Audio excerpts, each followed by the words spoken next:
हाय friends, Radhe Radhe. Aradhana Hindi academy में आप लोग का स्वागत है। जैसा कि फ्रेंड्स हिंदी साहित्य का इतिहास पढ़ रहे हैं, भक्ति काल के अंतर्गत राम भक्ति काव्यधारा को पढ़ चुके हैं और कृष्ण भक्ति काव्यधारा को पढ़ रहे हैं। तो कृष्ण भक्ति काव्यधारा के अंतर्गत आज पढ़ेंगे वल्लभ संप्रदाय। तो फ्रेंड्स स्टार्ट करते हैं। वल्लभ संप्रदाय के प्रवर्तक कौन है? वल्लभाचार्य। वल्लभ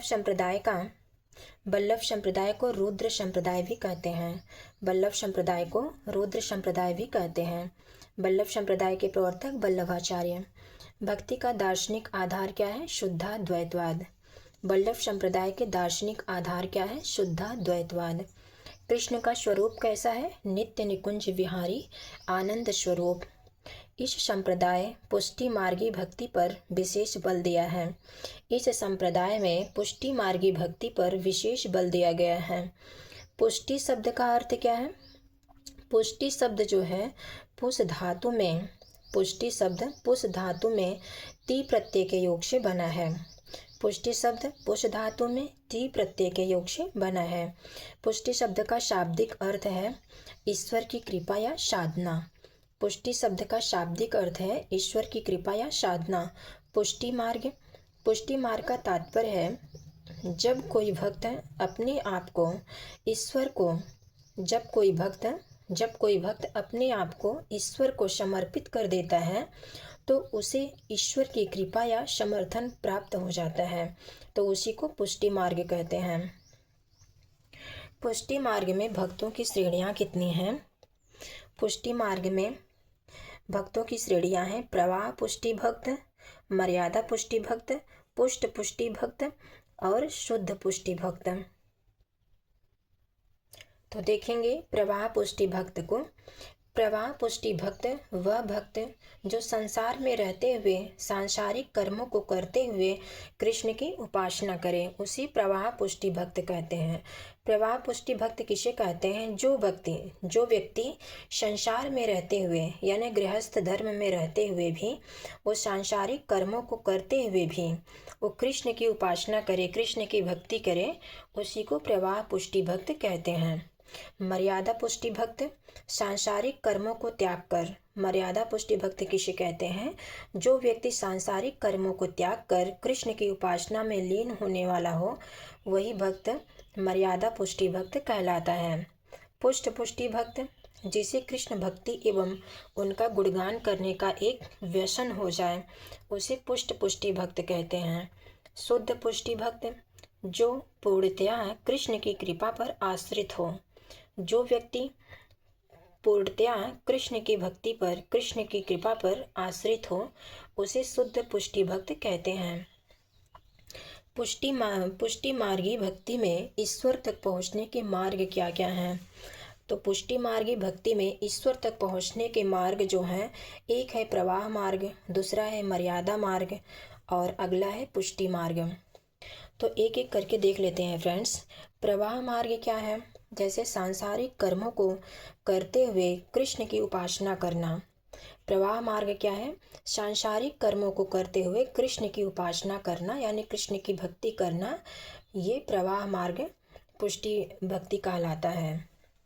मर्यादा पुष्टि मार्ग शास्त्रों में बताए गए नियमों का पालन करते हुए कृष्ण की उपासना करना। जो शास्त्रों के अनुसार चले, जो शास्त्रों में बताए गए कर्मों के नियमों के अनुसार उसका पालन करे, उसे मर्यादा मार्ग कहते हैं।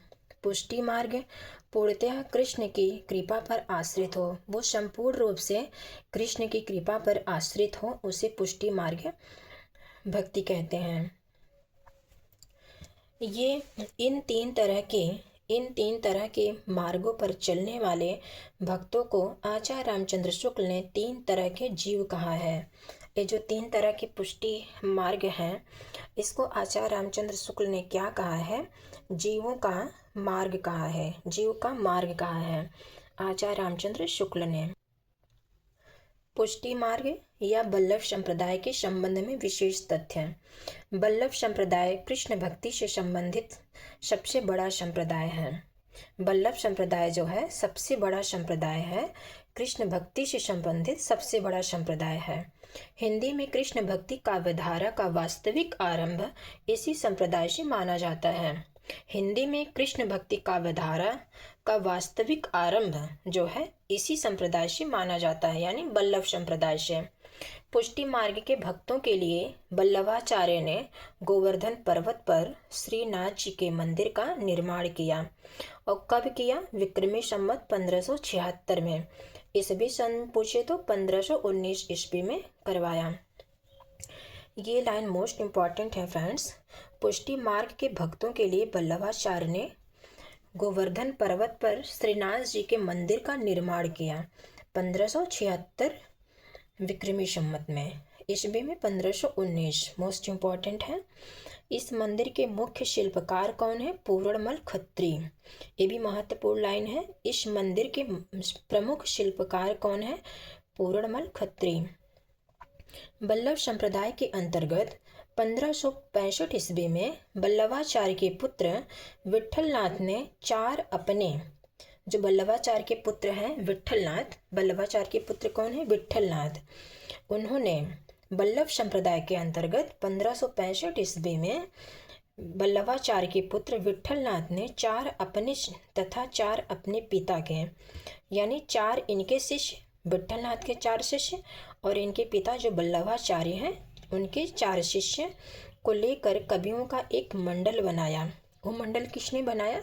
विट्ठलनाथ ने, जिसे अष्टछाप या अष्टविनायक या अष्टसखा के नाम से जाना जाता है। तो यहाँ से क्वेश्चन बनता है फ्रेंड्स, अष्टछाप की स्थापना कब हुई? 1565 ईस्वी में।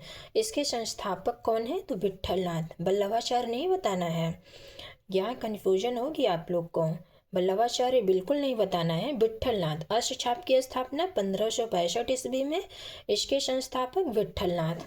तो आगे हम देख लेते हैं कि वल्लभाचार्य के शिष्य कौन कौन हैं और विट्ठलनाथ के शिष्य कौन कौन हैं। यहाँ से मिलाने वाला प्रश्न बन सकता है। हमने ट्रिक बनाया है, सुक्रीकूप वल्लभ को प्यारे। वल्लभ यानी ये वल्लभाचार्य के शिष्य हैं। सुक्रीकूप वल्लभ को प्यारे। सु से सूरदास, कृ से कृष्णदास और कु से कुंभन दास, प से परमानंद दास। ये वल्लभाचार्य के शिष्य हैं।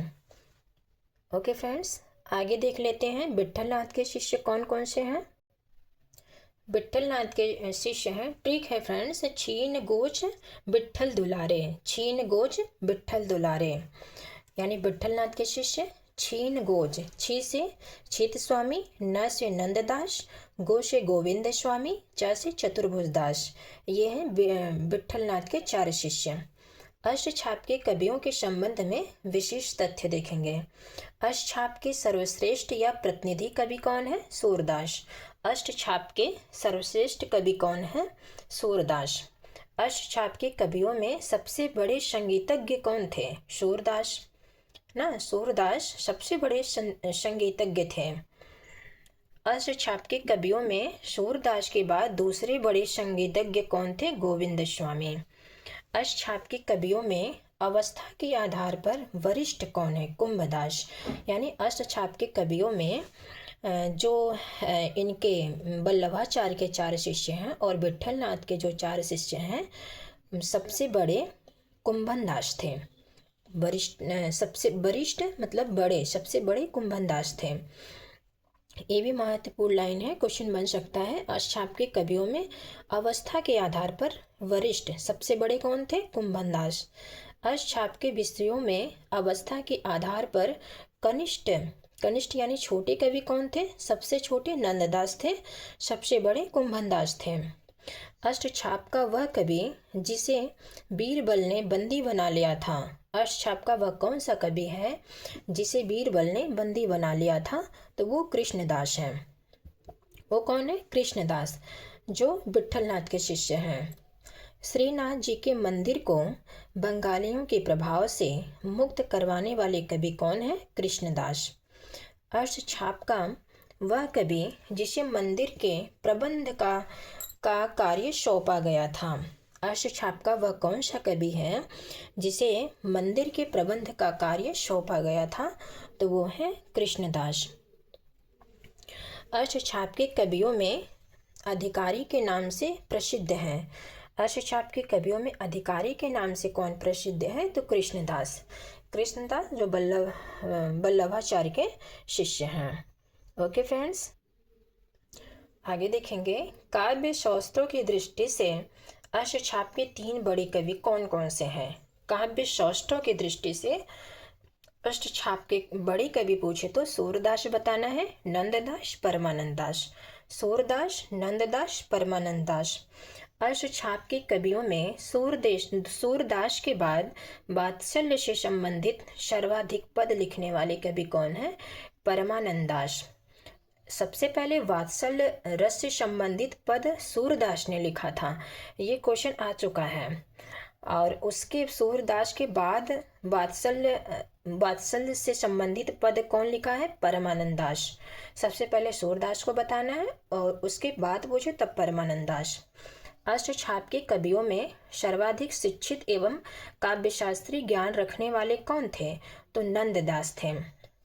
अगर अष्टछाप के कवियों में सर्वाधिक शिक्षित यानी सर्वाधिक पढ़े लिखे कौन थे? नंददास। और फ्रेंड्स, हमने आगे पढ़ा है कि संत कवियों में सर्वाधिक शिक्षित कवि कौन है?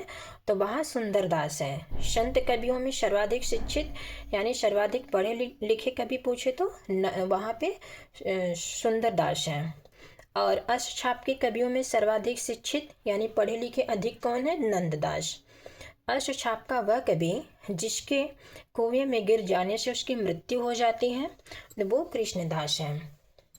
वो कौन है? कृष्णदास। आगे देखेंगे अष्टछाप के कवि एवं उनकी रचनाएं। सबसे पहले हम नंददास को पढ़ेंगे। तो नंददास अष्टछापी कवि हैं। नंददास का जन्म 1533 ईस्वी रामपुर सोरो उत्तर प्रदेश में हुआ था। निधन इनका 1583 ईस्वी में हुआ था। नंददास के पिता का क्या नाम है? जीवन राम। नंददास के पिता कौन है? जीवन राम। जीवन राम कौन है? ये तुलसी के पिता आत्माराम। तुलसी के पिता कौन थे? आत्माराम दुबे के छोटे भाई हैं जीवन राम। नंददास के गुरु विट्ठलनाथ। नंददास के गुरु कौन है? विट्ठलनाथ। नंददास ने नृसिंह पंडित से संस्कृत की शिक्षा ग्रहण की थी। नंददास ने अपनी शिक्षा किससे ग्रहण की थी? नृसिंह पंडित से। तो नृसिंह पंडित से और किसने शिक्षा ग्रहण की थी? तो कबीरदास ने भी की थी। संस्कृत की शिक्षा इन्हीं से ली थी और नंददास ने की थी। नंददास आरंभ में राम भक्त थे। नंददास जो थे आरंभ में राम भक्त थे, बाद में विट्ठलनाथ की प्रेरणा से कृष्ण भक्त हो गए थे। नंददास की रचनाएं हैं अनेकार्थ मंजरी, विरह मंजरी, मानलीला, रूप मंजरी, रास मंजरी, भंवर गीत, रास पंचाध्याय, सिद्धांत पंचाध्याय, सुदामा चरित, नंददास पदावली, रुक्मणी मंगल, श्याम सगाई, प्रेम 12 खड़ी, गोवर्धन लीला, दशम स्कंद भागवत, अनेकार्थ माला, ये नंददास की रचनाएं हैं। अब देखेंगे नागरी पंचानी सभा काशी ने इनकी निम्नलिखित 4 और रचनाओं की सूची प्रस्तुत की है। नागरी पंचानी काशी के अनुसार नंददास की ये 4 रचनाएं हैं दान लीला, मान लीला, ज्ञान मंजरी और नाम चिंतामणि। ये नागरी पंचानी सभा काशी के अनुसार है। प्रमुख रचनाओं का वर्ण विषय देख लेंगे। अनेकार्थ मंजरी, अनेकार्थ माला एवं मान मंजरी पर्यायवाची कोश है। क्वेश्चन बन सकता है कि नंददास की कौन सी रचना पर्यायवाची कोश है? तो वो है अनेकार्थ मंजरी। विरह मंजरी में 12 मासा पद्धति में रचित भावात्मक काव्य है। रूप मंजरी प्रेमाख्यानक लघु खंड काव्य है। जो रूप मंजरी है वो प्रेमाख्यानक लघु खंड काव्य है। रूप मंजरी विवाहिता थी। रूप मंजरी जो थी विवाहिता थी।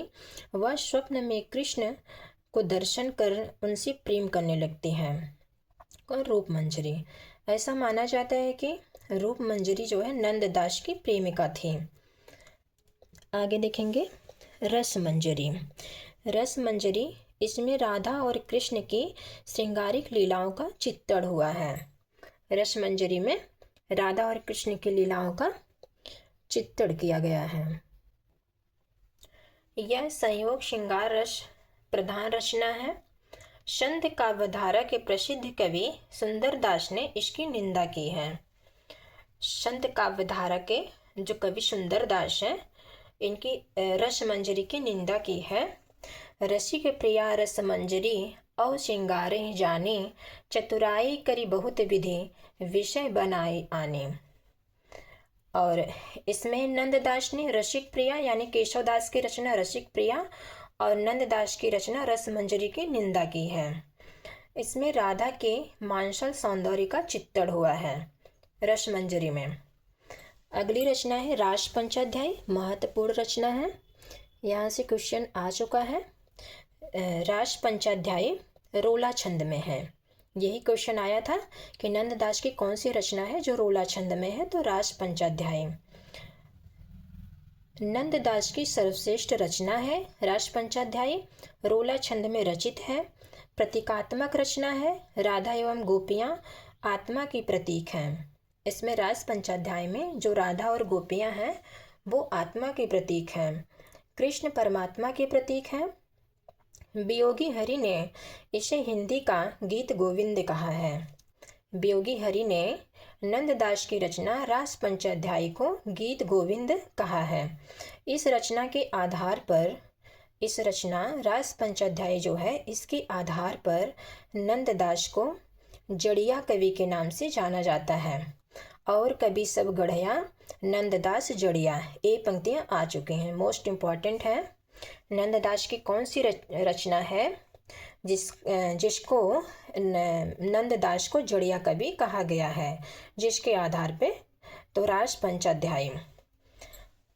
और कवि सब गढ़या नंददास जड़िया, तो ये नीचे वाली लाइन नहीं देगा, बस यही पूछ लेगा कि और कवि सब गढ़या किसके संबंध में है, तो नंददास के। रोला छंद पंत का प्रिय छंद है। रोला छंद जो है छायावादी कवि पंत हैं, उसका प्रिय सुमितनंदन पंत उनका प्रिय छंद है। अगली रचना है सिद्धांत पंचाध्याय। सिद्धांत पंचाध्याय जो है प्रतीकात्मक रचना है। इसमें कृष्ण, वृंदावन, मुरल एवं गोपियों की आध्यात्मिक व्याख्या की गई है। इसमें जो है कृष्ण के वृंदावन की मुरली एवं मतलब वहाँ जो गोपियाँ हैं उनकी आध्यात्मिक व्याख्या की गई है इस सिद्धांत पंचाध्याय में।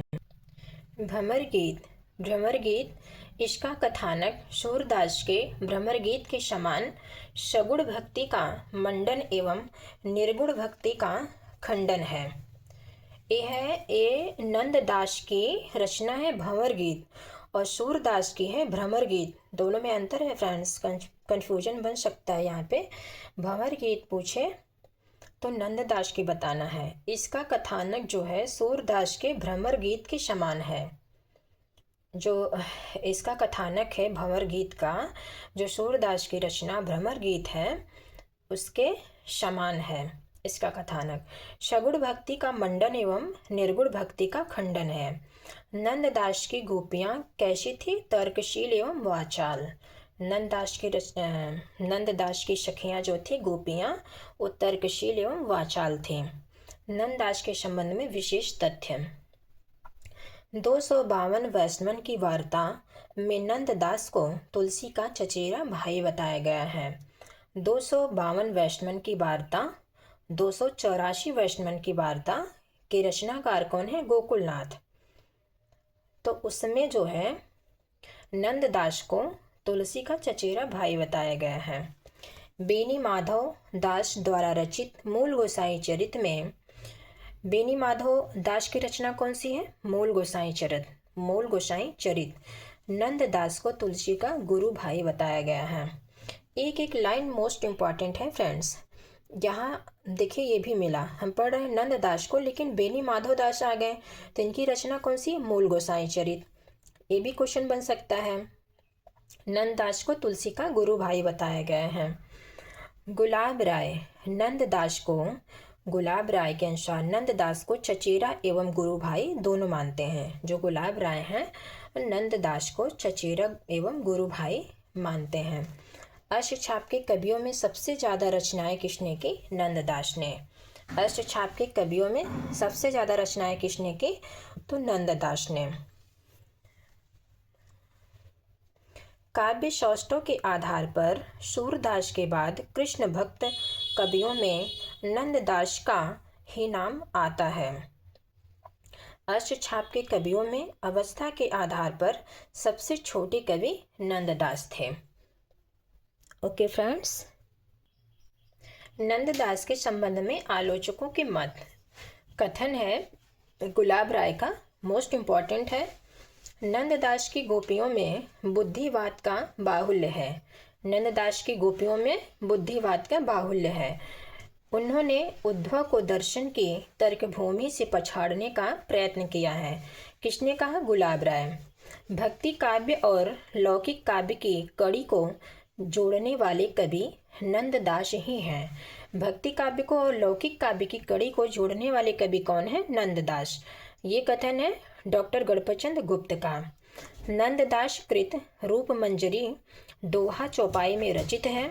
जो नंददास की रचना रूप मंजरी है वो दोहा चौपाई में रचित है। प्रेमाख्यानक काव्य है। इसकी नायिका निर्भयपुर के राजा धर्मवीर की पुत्री रूप मंजरी है। रूप मंजरी प्रबंध काव्य है जिसमें परकीय भाव है। किसने कहा? आचार्य रामचंद्र शुक्ल ने। तो फ्रेंड्स, आज के लिए इतना ही, और अब हम अगली वीडियो में देखेंगे कुंभन दास को।